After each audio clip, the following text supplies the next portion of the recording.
आता आपल्या आवडत्या मालिकेचे संपूर्ण भाग मालिका प्रसारित झाल्यानंतर लगेचच पाहू शकता फक्त सन नेक्स्ट वर. भारतातील प्रेक्षकांसाठी मोफत सेवा.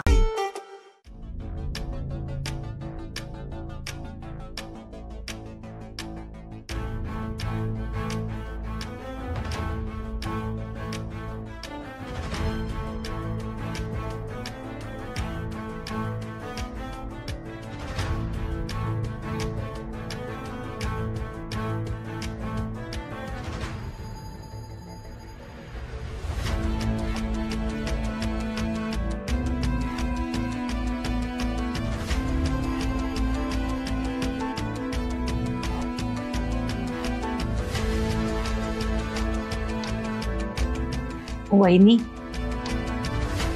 मला माहितीये ग, जे काय घडलं ते खरंच खूप विचित्र होतं. तुला अंजलीची काळजी वाटणं अगदी स्वाभाविक आहे ग. पण वहिनी, तू विचार करून काही होणार आहे का? नको ग स्वतःला त्रास करून घेऊस. मलाच त्रास करून घेऊ नका असं म्हणताय? त्रास तर तुम्हाला व्हायला हवा. माझ्या लेकीशी असं वागलातच कसं तुम्ही?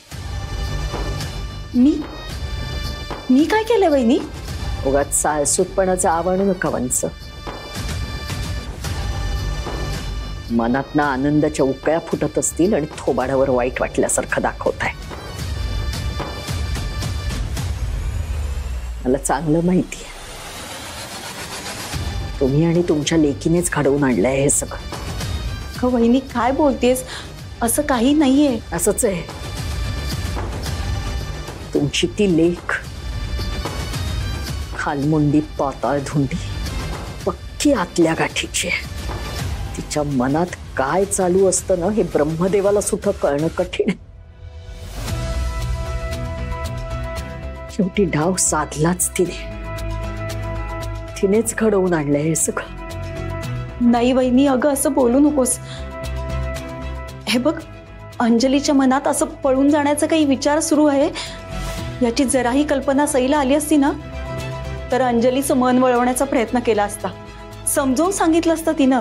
तुम्ही आता किती आणि काही बोललात ना तरी माझा तुमच्यावर काडीचाही विश्वास राहिलेला नाहीये. मी आणि तुमच्या लेकीने माझ्या लेकीचं आयुष्य उद्ध्वस्त केलेलं आहे. नाही अगं वहिनी, हे बघ, मला खरंच अंजलीची खूप काळजी वाटते. बंद करा ही नाटकांचं. काही काळजी बेळजी वाटत नाहीये तुम्हाला. उलट माझ्या लेकीचं सुख ओरबाडून घेऊन मजाच येते तुम्हाला. एक गोष्ट लक्षात ठेवा, तुमच्या लेकीने माझ्या लेकीचं आयुष्य उद्ध्वस्त केलंय, मग तिचंही हे लग्न फार काळ टिकणार नाही. ललिता, काय बोलतेस तू? मला वाटलं अंजली पळून गेली याचं दुःख झालंय तुला आणि या धक्क्यातून तू सावरली नाहीयेस म्हणून गप्प आहेस. पण तू तर ताई आणि सईवरती आरोप करत सुटलेस. त्यांच्यावरती केलेले आरोप मी खपवून घेणार नाहीये. आणि काय म्हणालीस तू? सईनं अंजलीचं सुख ओरबाडून घेतलं. अगं उलट सईच्या आनंदावरती अंजली तिचा हक्क गाजवत होती आणि आयत्या वेळेला तिने माती खायची ती खाल्लीच. या सगळ्यात एकच बरं झालं की सईच्या मनामध्ये जे होतं तिला जे मिळायला हवं होतं तेच तिला मिळालंय. बरोबर आहे तुमचं. आजपर्यंत जे बोलत आलात त्यापेक्षा वेगळं काही बोलत नाहीच आहात. सईचीच री ओढताय तुम्ही. मला तर वाटतं या कटात तुम्ही सुद्धा सामील असणार आहात. कट? कसला कट? काय तोंडाला येईल ते बोलतेस काय? मग काय आता काय बाबा, सई करोडपती माणसाची बायको झालीये ना. आता ती स्वतः तिकडे गेलीच आहे. त्याबरोबर आपल्या आईला, भावाला, मामाला सगळ्यांनाच बोलावून गेल तिकडे. आणि तुम्ही सगळे राहाल त्या महालात आणि मी बसेन इथे एकटीच माझ्या लेकीची वाट पाहत. कुठे असेल माझी लेक? काय करत असेल, काय खात असेल, पीत असेल याची जरा तरी काळजी आहे तुम्हाला? तर भरणीताठी पोरगी घर सोडून गेली आहे आणि बापाला भाजीचीच बाजू घ्यायची आहे. मी घ्या सईची बाजू. मला माहितीये की सईनेच काहीतरी घोळ घातलाय. अंजलीला तिनेच कुठेतरी पळवून नेलंय आणि लपवून ठेवलंय. कुठे लपवलंय माहित नाही. वहिनी, सईला दोष देऊ नको. सगळं तिनं काही केलेलं नाहीये. उलट अंजलीच्या सुखासाठी देवांशना तिने खरं काय ते सांगितलं नाही. देवांश किती विचारत होते तिला, तू माझ्यापासून काय लपवतीये सांग. पण नाही, सईनं एक शब्दही उच्चारला नाही. बहिणीच्या सुखासाठी स्वतःच्या सुखाचा त्याग करायला तयार होती. पण ऐन वेळेस अंजलीच पळून गेली. सई काय करणार? माझी मुलगी पळून गेली नाहीये, तुमच्या मुलीने तिला पळवून लावलंय. अगं अंजली म्हणजे काय कुकुलं बाळ आहे की सईनं सांगितलं तिला पळून जा की ती गेली पळून? आणि हे बघ, तुझी मुलगी कशी आहे ना हे तुला चांगलं माहिती आहे. ती काय करते, काय करू शकते हे सगळं माहिती आहे तुला. आणि बाप म्हणून मी काहीच केलं नाही असं तुला वाटत असेल ना, तर तसं नाहीये.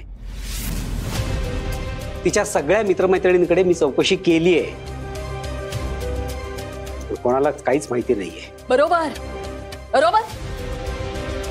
4-5 माणसांकडे चौकशी काय केली झालं? संपलं. बापाचं कर्तव्य संपलं. आता मिळतच नाहीये म्हटल्यावर विसरून जायचं आणि शांत बसायचं निवांत. मला नाही तसं करता येणार हो. माझ्या पोटची पोरगी आहे ती. 9 महिने वाढवलंय माझ्या पोटात. कुठे असेल, काय असेल, त्या काळजीने झोप येणार नाही मला. ती नाही राहू शकणार तिच्याशिवाय. या जगाच्या पाठीवर जिथे कुठे असेल ना तिथून शोधून काढीन मी तिला. तुम्ही कोणीही माझ्या मदतीला नाही आलात ना तरी चालेल. तुम्ही करत बसा तुमच्या भाचीच्या लग्नाचं कौतुक.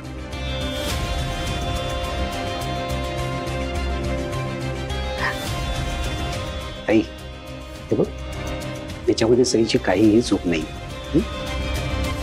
नको काळजी करूस.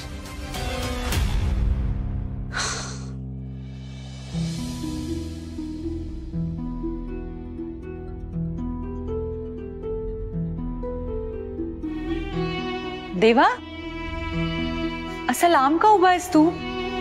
सईच्या बाजूला उभा राहा ना. आता कायम तुला तिच्या सोबत तिच्याच बाजूला उभं राहायचंय आयुष्यभर. आता कसं?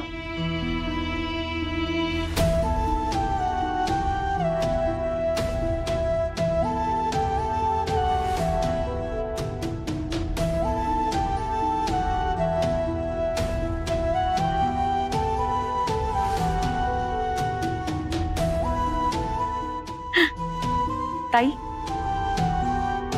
तुम्ही ओवाळा. आलेच.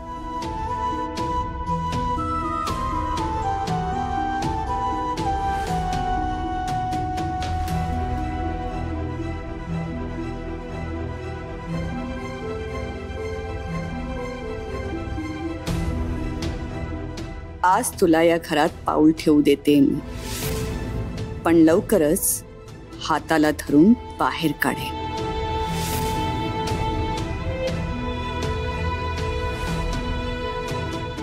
ताई, आता उजव्या पायाने माप ओलांड आणि दोघं आत या. एक मिनिट. मम्मा, दादा आणि वहिनीने अजून नाव कुठे घेतलंय? नाव घेतल्याशिवाय एंट्री नाही. हा, अगं बाई, खरंच की विसरलेच मी. नाव घ्या चला. चल ब्रो, पूजा सुरू. पहिला टर्न तुझा. हा, आय एम सॉरी, हे सगळं मला कळत नाही आणि आता मूड पण नाहीये माझा. दादा. रिया,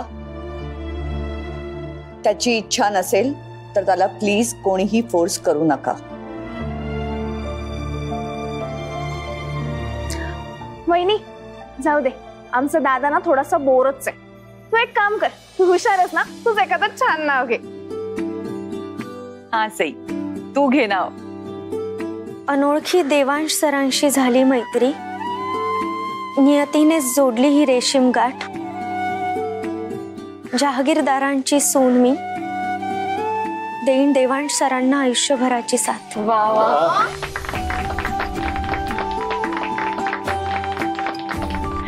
या आता आत या. उजवा पाय आधी. हा थांब.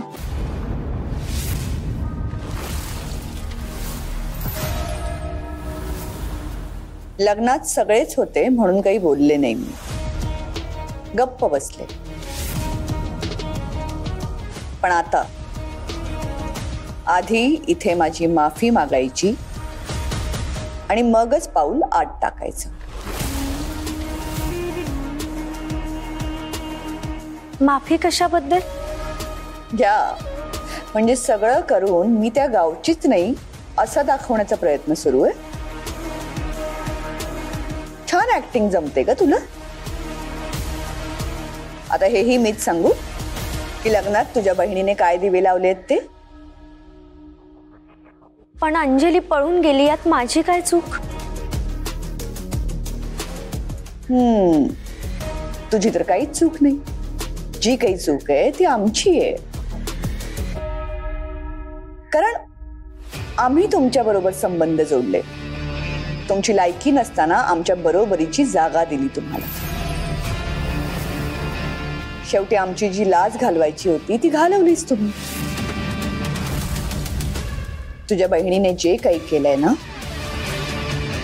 त्याची माफी तू मागायचीस.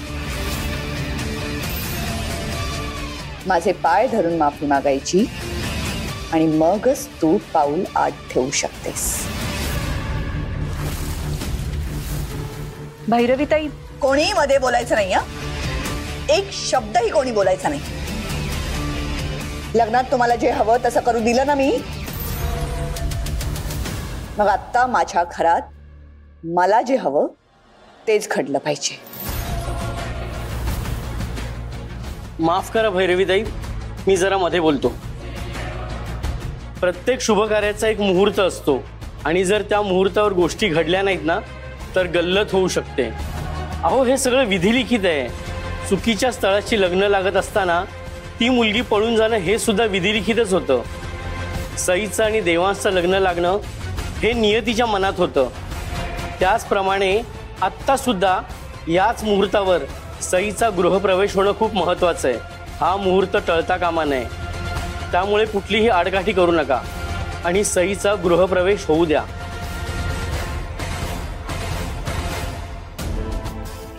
आई, आई प्लीज वेट. आई एक आत्ता जाऊ दे तिला, मी नंतर समजूत काढेन तिची.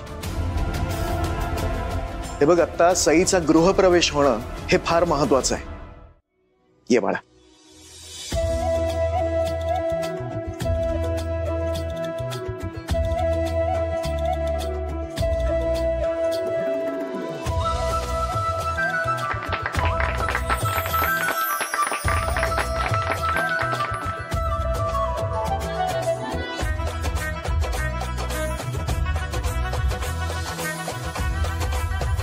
जहागीरदारांच्या घरात तुझं स्वागत असो सुनबाई.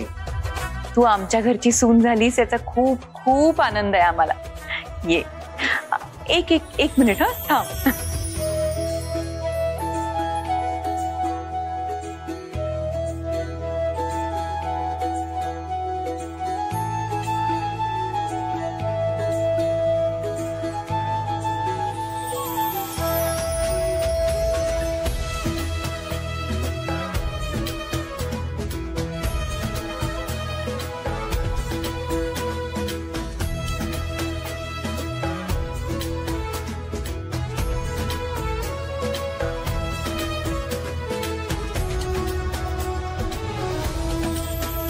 देवा, सई, आता देवघरात जाऊया पाया पडायला. या.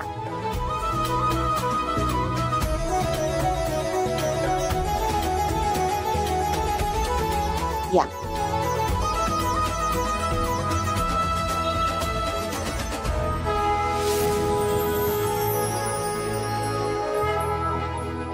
सई, आजपासून तू या घरची लक्ष्मी आहेस. या घरची सगळी जबाबदारी आजपासून मी तुझ्यावर सोपवते.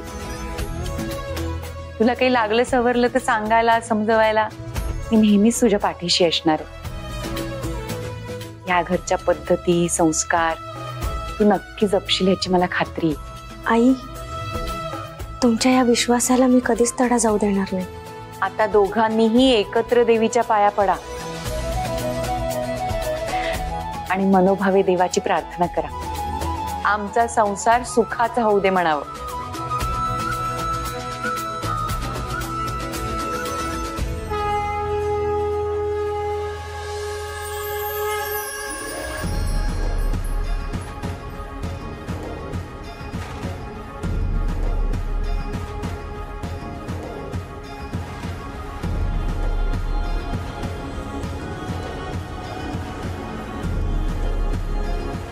देवी आई, सरांचं आणि माझं लग्न खूप विचित्र परिस्थितीत झालं.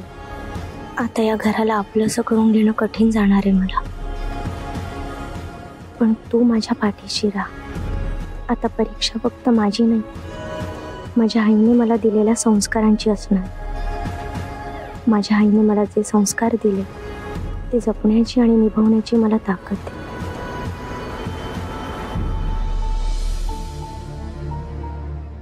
देवा, मला माहिती आहे अंजलीने जे काही केलंय त्यात सईची काहीच चूक नाहीये, पण तिने इतकी मोठी गोष्ट माझ्यापासून लपवून मन दुखवलंय माझं. या पत्रिकेच्या घोळाबद्दल सईने मला आधीच सांगितलं असतं तर मी काहीतरी वे आउट काढला असता. ही अशी वियर्ड सिच्युएशन आलीच नसती ना कधी. आय नो, मी आत्ताही सईशी खूप चुकीचं वागतोय, पण मला नाही जमत आहे माझा राग कंट्रोल करणं, चांगलं वागणं. तेव्हा प्लीज माझ्या हातून काही चुकीचं घडायला नको. आता तूच रिस्पॉन्सिबिलिटी घे या सगळ्याची प्लीज.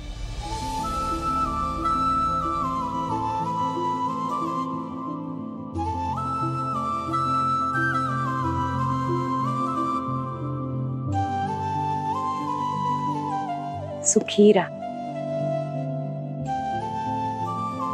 आता झालं गेलेलं सगळं विसरून जा आणि आनंदाने संसार करा. चला.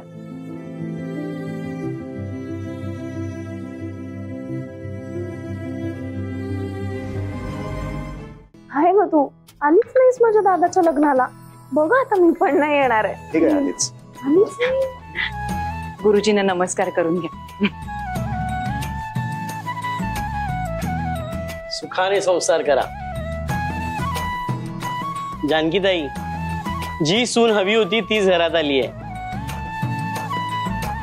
आता तुम्हाला देवांशी काळजी करायची अजिबात गरज नाहीये. आता सगळं काही छान होणार आहे.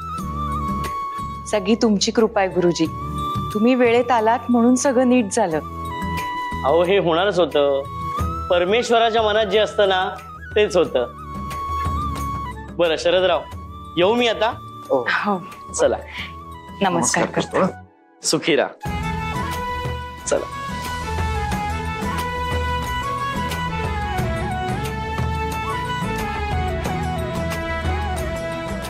बाबा, जानू पाया पडतो. विश्वमान भव. सुखी राहा. सई बेटा, आजपासून माझ्यासाठी जशी रिया आहे ना तशीच तू देखील आहेस. तुला वडील नाहीयेत ही भावना आता मनातनं काढून टाक कायमची. तुझ्यावर येणाऱ्या प्रत्येक संकटात, प्रत्येक अडचणीत तुझा हा बाबा तुझ्या सोबत उभा असेल, अगदी नेहमी. काय हो बाबा, माझ्या गोड वहिनीला रडवलं तुम्ही. बहिणी चिल. काय सिनियर सिटीजन थोडे इमोशनल झाले आहेत, बाकी काही नाही. आणि या घरामध्ये रडण्याचा कार्यक्रम अधूनमधून सुरू असतो. सो यू डोंट वरी, मी आहे ना, सांगतो सगळं तुला. ना जेनजी पुरे आहे तुमचं. पण आता सॅड व्हायची गरजच नाहीये. आता आपण सगळ्यांनी कायम हॅपी राहायचंय. येस. बरं, या हॅपी मोमेंटचा एक छानसा फोटो काढूयात का? मस्त. छान. या स्माइल करा सगळ्यांनी. वाव, कसला गोड आलाय फोटो.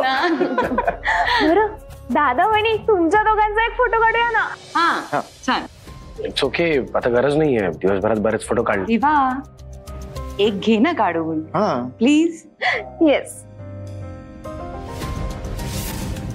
ब्रो थोडा जवळ जा ना. आणि तुझीच बायको आहे, थोडा प्लीज. हो ना दादा, लाजतोयस काय? लाजत नाहीये, मी दमलोय. आणि आय गेस दिवसभरात बरेच फोटो काढलेत आपण. It's okay. I am so sorry जानू बाबा. I am tired. मी झोपतो आता. Good night. I am so sorry. Bye. ठीक आहे, गुड नाईट. असू दे, दमलाय ना म्हणून. वहिनी तू काळजी नको करू, आपण आपला फोटो काढूया. हो हो, आपला काढूया नाही. वा, असं कसं? येस. स्माइल. येतंय ना काय. हा मस्त. चला आपण आपले फोटो काढूया. ए हो, आपण काढलेच ना. अरे तुमचं संपणार आहे का फोटो काढणं? आलो चालो थोडा वेळ. येस. जानकी, मला जरा एक अर्जंट कॉल करायचा. मी आलो. तुम्ही गप्पा मारत राहा. हो हो. सई, नाराज नको होस बाळा. हे नातं फुलवणं आता तुझ्याच हातात आहे. देवांचा राग जाईपर्यंत तुला सगळं सांभाळून घ्यावं लागणार.